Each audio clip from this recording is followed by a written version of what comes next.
పవన్ కళ్యాణ్ గారు పిఠాపురం నుంచి పోటీ చేయడం సాధారణమైన విషయం కదన్నా.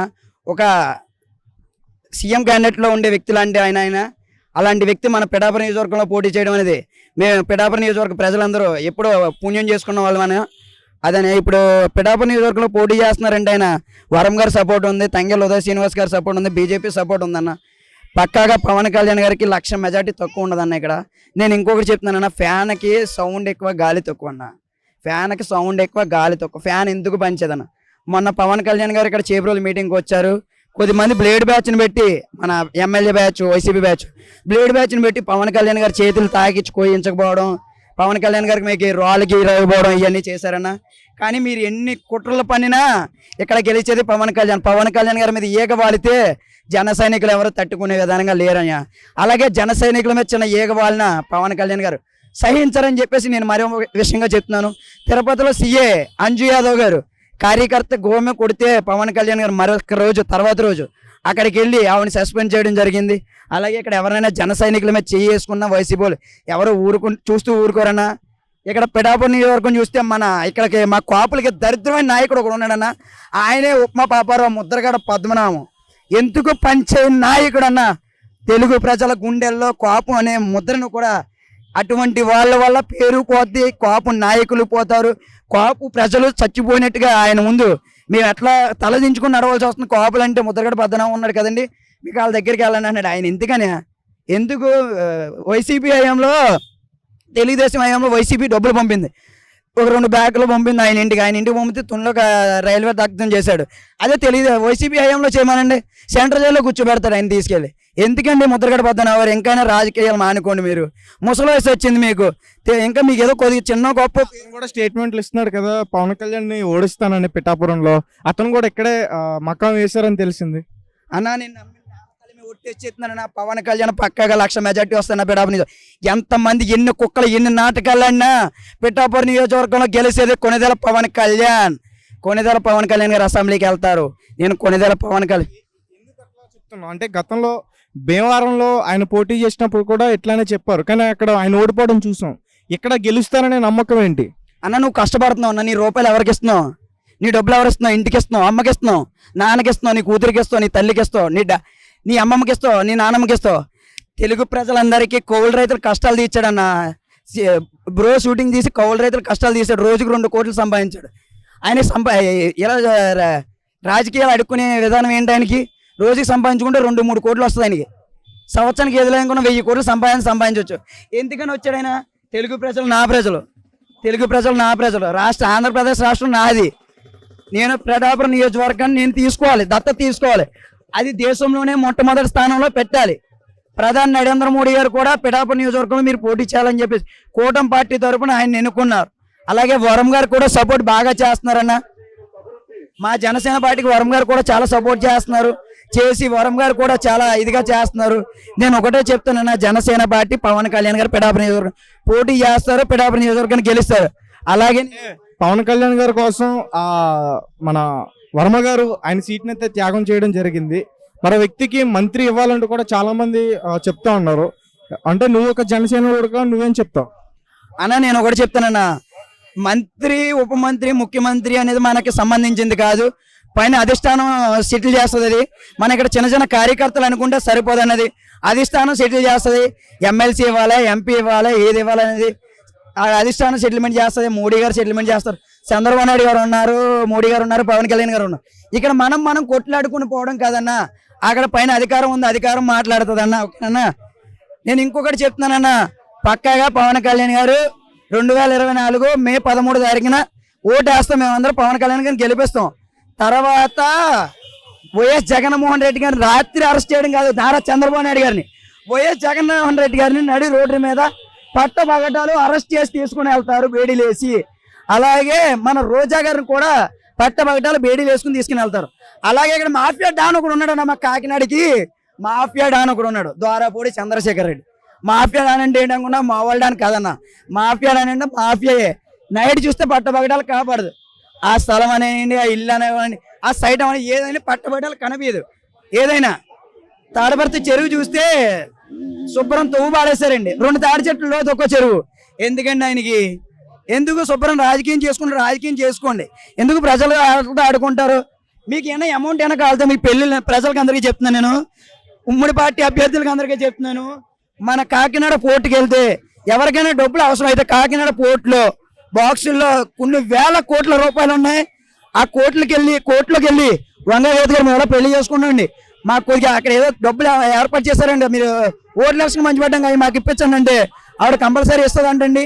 వెళ్ళండి, తెచ్చుకోండి, ఓకేనండి.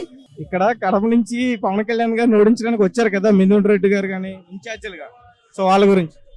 ఇప్పుడు ఇక్కడ కాకినాడ జిల్లా పిఠాపురం నియోజకవర్గం, మేము గొల్లపురం మండలంలో జనాలు తీయమ్మలాగా జనాలు జీవించడానికి రెడ్డిగా రెడ్లు ఎవడ అన్నారు కదా, ఆ జనాలు ఇలా తీయకూడదు, లైవ్ తీయమ్మ లైవ్ తీయం. ఇప్పుడు కడప నుంచి పులివెందుల నుంచి వైజాగ్ నుంచి బిక్కమూల నుంచి నిడదోళ్ళ నుంచి ఇన్ని జిల్లాల నుంచి తీసుకొచ్చుకున్న గెలుపు విజయం నల్లేరు నడగలా ఉంది ఇక్కడ పవన్ కళ్యాణ్ గారికి. అలాగే రాష్ట్రానికి 3 పార్టీలు ఒకటి ఎందుకవి అంటే ఆ రోజుని రమణాబెంబను చంపనాకే దేవతలు కౌరవులు ఇంతమంది దుట్టశక్తులకి ఆ రమణాబెంబను కొట్టడానికి ఇంతమంది దేవతలందరూ కలిసి ఒక రాక్షసుని అంతం చేయడానికి ఈ రాక్షస పరిపాలన అంతం చేయడానికి అయాల దేవతలు గెలిచారు. ఒక రాముడి కోసం ఓన్లీ వానరులందరూ వచ్చి కాపాడేకి ఒక ఈ దుట్టశక్తి పరిపాలన కొట్టనాకి ఇది కేంద్రంలో నరేంద్ర మోడీ గారు కూడా స్వపడిచ్చారు, దీనికి అభివృద్ధి అవుతుంది అని చెప్పారు. దానికోసం ప్రజలందరూ వచ్చి జనాలు మేము సొంతంగా ఎవరికాడు మడిచి 2,000-3,000 పిట్టులు కొట్టించుకుని అటోలకి బళ్ళకి తాటలకి కొడుకు విధంగా తిరుగుతున్నారు. ఇలా ఎవరో వచ్చారు ఇక్కడ ఏదో చేస్తారని ఏం అభివృద్ధి లేదండి. ఇదే వంగగీత గారు పెదారాజ్యంలో 2009లో ఇదే నియోజకవర్గంలో డొనేషన్లు వేసి గెలిపించిన దాగదనం మేము ఏమండి. ఆవిడ ఏదో చెప్తుంది, ఇదే దొరబాబు గారు ఊరికి ఒకళ్ళ మీద ఇద్దరు పడేసి ఎవరికి కాపాడకుండా అతను మనుగుడు కాపాడుకుని అతని కమిషన్ల కోసం కొన్ని లంకల్లో ఎక్కడ మునిగిపోయిన కాడ కాలనీ ఇచ్చారు. ఇంకా అభివృద్ధి ఏముందండి? అభివృద్ధి ఏముంది? అమ్మఒడి అంటున్నాడు, నెలకు సంవత్సరానికి 15,000 ఇస్తున్నాడు, నాన్న దగ్గర 1,80,000 తీసుకున్నాడు. ఎలా తీసుకున్నాడో మీరు వివరాలు చెప్పమంటారా? ఒక చీపు దగ్గర కాయ ఉందండి, ఒక చీపు దగ్గర కాయ 20 రూపాయలకి 30 రూపాయలు ధర అవుతుంది, 180 రూపాయలకి అమ్ముకున్నాడు అతను. ఏంటండి 250 రూపాయల కాయని 250 రూపాయలు 180 రూపాయలు చేసాడు. అంటే ఎలక్షన్ కోడ్ వచ్చిన గురించి అతను ఇలా మధ్యలోనే పండుగలు కల్పించేద్దరు షాపు. ఎవరు పోతున్నారండి? ప్రజలన్నీ అయిపోయారు. పథకాలు ఇచ్చానండి, ఏ పథకాలు ఇచ్చేయండి? ఎక్కడ రోడ్లో వేయండి? ఎక్కడ జాబ్ వచ్చింది? ఈ పిఠాపురం నియోజకవర్గంలోనే 2,37,000 ఓటింగ్ ఆడ చెప్తున్నారు సర్వే ప్రకారంగా, మీ మీడియా కూడా చెప్తున్నారు. 2,37,000లోని అందులో 7,000 మందికి అయినా జాబులు ఇచ్చారా? టీచర్ పోస్టులు కానీ, ఆర్టీ డ్రైవర్లు కానీ, ఇంకో రకంగా రైల్వేలు కానీ, ఇంకో రకంగా ఏ జాబులని ఇచ్చారా? రైల్వే కేంద్రానికి వచ్చు. ఇక్కడ ఏమన్నా లోకల్లోనే ఏమి ఇచ్చారా? ఇది ఎన్ని వారంటీలు పెట్టుకున్నారు. వాళ్ళ వారంటీగా డిగ్రీ చదివిన వాళ్ళు 5,000 రూపాయలకి పాపం వాళ్ళు వేడిపించి వాళ్ళని ఏదో ఇంకో జాబ్కి వెళ్ళలేకుండా ఇతను జాబ్ తీయకుండా ఏంటి వాళ్ళ జాబ్కి వెళ్ళకుండా ఇతను జాబ్ తీయకుండా 5,000 రూపాయలకి ఇళ్ళకి 50 ఇళ్ళకి ఇచ్చి 5,000 రూపాయలు బయటకు పోతే 5 రోజులు తెచ్చుకుంటారు కూరవాళ్ళు. ఏంటి జాబ్ వచ్చిందనుకో కనీసం ఊరికి 20-30 మందికి వచ్చిందనుకో వాళ్ళు పెట్టిన వాళ్ళు డెవలప్మెంట్ అవుతారు. ఇంకేంటి అభివృద్ధి అండి? ఏంటి పోలవరం ఉంది, రాజశేఖర టైంలో 50% ఉంది, ఉన్న 30% టీడీపీ గవర్నమెంట్ అయిపోయింది, ఉన్న 20% కూడా అవ్వలేదు. నీళ్ళేయండి చేలకు పంట అయితే నీరేది అభివృద్ధి అంటే దేనికి అభివృద్ధి? అభివృద్ధి ఎక్కడ ఉందండి? ఇవాళ టీడీపీ జనసేన ఎందుకు ఉందంటే ఆయాల రమణాబెంబరి చంపనాకే దేశాలన్నీ కలిపి దేవతలందరూ కలిసి రమణాబెంబరి చంపడానికి వచ్చారు. అంతే కదా? పరిపాలన దుష్టత్వ పరిపాలన బాగోక పేదలు బాధపడి ఈ రకంగా ఉన్నారండి. ఇతను పరిపాలన అతను అనుకున్నాడు డబ్బులు ఇస్తున్నాం కదా, మన ఓట్లు కొనుక్కున్నాం, సంవత్సరానికి 5 సంవత్సరాలకి 60,000 ఇచ్చాం కదా. 5 సంవత్సరాల్లో 300 రోజులకి ఇతను 300 రోజులకి కనీసం మంది దాగబడి ఇవాళ 1,60,00,000 జనాభా మీ మీడియాలో చెప్తున్నారు. డిక్లేర్గా 1,60,00,000 మంది మంది దాగబడినారు. రోజుకి ఆదాయం ఇంకో మనిషి మీద 150 రూపాయలు తీసుకున్నాడు. ఏంటి ఇంకా అభివృద్ధి ఏంటండి? అభివృద్ధి అంటున్నారు. మందున మదన అనిపించుకుంటున్నాడు, ఆ బ్యాంది షాప్లో జాబులు అలకెత్తున్నాడు. ఇంకా అభివృద్ధి ఏంటండి?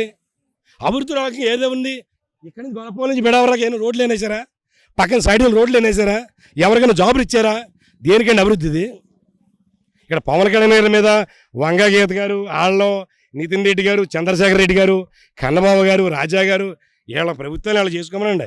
వాళ్ళ నిజవర్లో వాళ్ళు నెగ్గారుకో వాళ్ళకి మంచిది. వాళ్ళ నిజవర్గంలో వాళ్ళ వైసీపీ పార్టీని జిల్లాలో ఉన్నాయి కాబట్టి వాళ్ళు నెగ్గారనుకోండి, వాళ్ళకే వాళ్ళ నియోజకవర్గం బాగుపెట్టమనండి. ఇక్కడ మా నియోజకవర్గం మీద, మా ఏరియా మీద, మా మడిచిన మీద వాళ్ళకి ఏమంటుంది? ఎవడో డక్కే ఉంటుంది. ఓటు అన్నది ఒక 5 సంవత్సరాలు కృషి చేస్తారు. అది దాటి అంబేద్కర్ ఇచ్చిన రాజ్యాంగం ప్రకారంగా వేస్తాడు. ఎవడి ప్రజాస్వామ్యం ఇది. ఈ ప్రజాస్వామ్యంలో నా ఇష్టం వచ్చి నా ఓటు నేను వేసుకుంటాను. అధికారంగా ఆడు మనిషి మంచోడా కాదా అని నిర్ణయం చేస్తాం. సర్పంచ్ చేయాల్సి ఉందనుకోండి, ఆ నాయకుడు మన ఊరికి అభివృద్ధి చేస్తాడు ఏం చూస్తాం. నెంబర్ ఉందనుకోండి, మన 700 ఓట్లు ఉంటాయి, 800 ఓట్లు ఉంటాయి. దాంట్లో నెంబర్కి అయ్యి వార్డుగా నెంబర్ ఉన్నాడు అనుకోండి, ఈ నెంబర్ ఎన్నుకుంటే మన పని చేస్తాడు, ఏదైనా అభివృద్ధి చేస్తాడో, ఏదైనా హాస్పిటల్ పండి ఆనుకుంటాడని చూస్తాడు. మా నరేంద్ర మోడీ గారు ఆదేశం ప్రకారంగా మాకు ఈ పార్టీకి అన్నిటికీ 3 పార్టీకి కూడా 2 పార్టీలు కూడా జనసేనకి టీడీపీకి కలిపి చేయమన్నారు. ఎంతో మాకు అభివృద్ధి చేస్తారని పవన్ కళ్యాణ్ గారికి చేస్తున్నామండి. ఎన్నో లోటుపాట్లు ఉన్నాయి. మా నరేంద్ర మోడీ గారు పథకాలు ఇచ్చిన ఆ పథకాలు కూడా మాకు జగన్ గారు కూడా ఇవాళ రోడ్లని అయ్యని ఇవాళ సామలకోట విద్య ఉందంటే ఎన్నో డబ్బులు ఇచ్చారండి. అది కూడా ఇప్పుడు పూర్తి అవ్వలేదు. ఏంటండి మా సేబ్రోలు శుద్ధగడ్డ కూడా పూర్తి అవ్వలేదండి. ఎంతో మా బీజేపీ నాయకులు అందరూ కూడా వచ్చి ఎంతో చూశారు. అవన్నీ మొత్తం బ్రేక్ అయిపోయాయండి. ఇవన్నీ మా ఉమ్మడిగా మేము దీనికి మద్దతు ఇస్తున్నాం. అవన్నీ కూడా పూర్తి అవుతాయని పవన్ కళ్యాణ్ గారు చేస్తారు. మా నియోజకవర్గానికి మద్దతు ఇస్తున్నామండి మా బీజేపీ వారికి.